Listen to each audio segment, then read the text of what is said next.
Sriranga Narayana GN తిరువడేశ్వరం Shri మురళీనాథ్ తిరువడేశ్వరం మనమందరం చూసాము.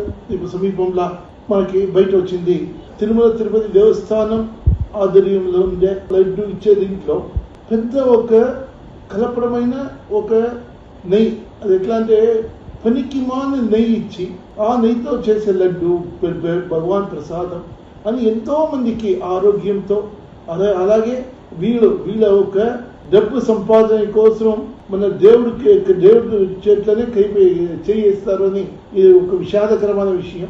ఇట్లా ఒక వ్యక్తిని దేవుడు ఊరికి వదలదు. అదే రకంగా మనమందరూ చూసి ఇప్పుడు వచ్చిన ఈ ఒక అధికారి కూడా ఈ ఒక సర్కారి కూడా వాళ్ళు ఎవరే అవుతే కూడా వాళ్ళకి ఒక సరైన దండ ఇప్పించాలని మనము ఆలోచన. నేను మన్నార్గుడి చిండల గారు శంభగమన రామానుజ తమిళనాడు మన్నార్గుడి నుంచి ఒక ఇది చేస్తాం. అందరికీ ఆరోగ్య ఐశ్వర్యంతో బాగా మన వెంకటేశ్వరుని అనుగ్రహం పెంచాలి అని మనం చేసిన అడిగాను రామానుజ.